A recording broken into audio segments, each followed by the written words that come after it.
Savitribai Phule, India's first woman teacher. Who was Savitribai Phule? A Dalit woman from the Mali community, Savitribai was born on January 3, 1831, in Maharashtra's Nigom village. She was married off at the tender age of 10 to Jyotirao Phule.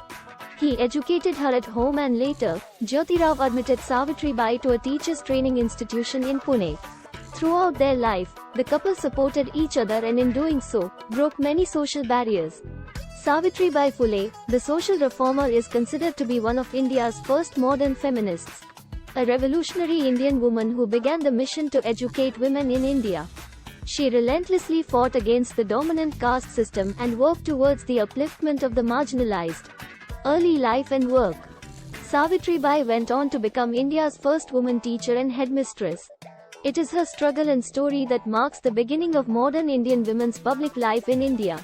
The extraordinary couple, married to Jyotirao, was engaged in a passionate struggle to build a movement for equality between men and women and a fight against the caste system.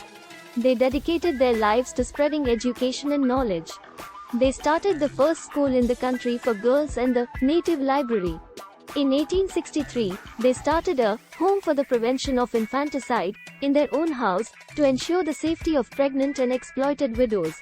They also established the Satyashodhak Samaj, Society for Truth Seeking, initiating the practice of marriage without dowry or overt expenses. Satyashodhak Samaj was founded with the purpose to give education to the lower castes, scheduled caste, and scheduled tribes and making them aware of the exploiting tradition of society. They were against child marriage and supported widow remarriages. They had no children of their own but adopted a child of a Brahmin widow, educating him and arranging an inter-caste marriage for him. Struggles she faced. On teaching women. Savitribai's struggle was fraught with many difficulties, and despite that she continued her work peacefully. Men would purposely wait in the streets and pass lewd remarks. They sometimes pelted stones and threw cow dung or mud. Savitribai would carry 2 saris when she went to school, changing out of the soiled sari once she reached school, which would again be soiled on her way back, and yet, she did not give up. The guard who was then appointed for her, wrote in his memoirs about what she would say to those men. As I do the sacred task of teaching my fellow sisters, the stones or cow dung that you throw seem like flowers to me. May God bless you. The couple also set up Balita Pratibandhak Gruha, a childcare center for the protection of pregnant widows and rape victims. Urging women to break free of caste barriers, Savitribai encouraged them to sit together at her meetings. Savitribai Phule published her first collection of poems, called Kavya Phule, Poetry's Blossoms, at the age of 23 in 1854. She published Bhavan Kashi Subodh Ratnakar, The Ocean of Pure Gems, in 1892.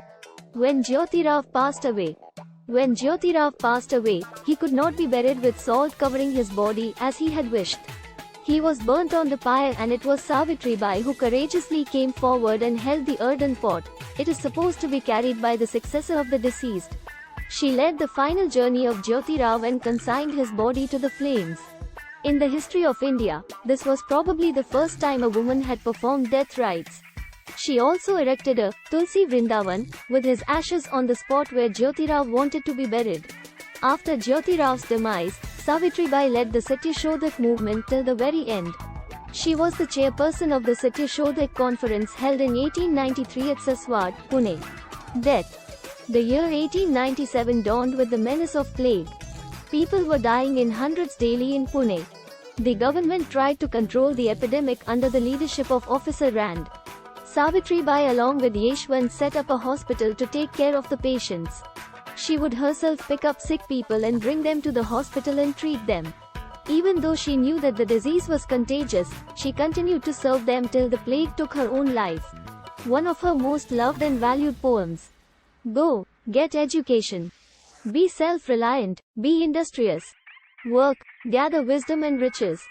All gets lost without knowledge. We become animal without wisdom. Sit idle no more. Go, get education.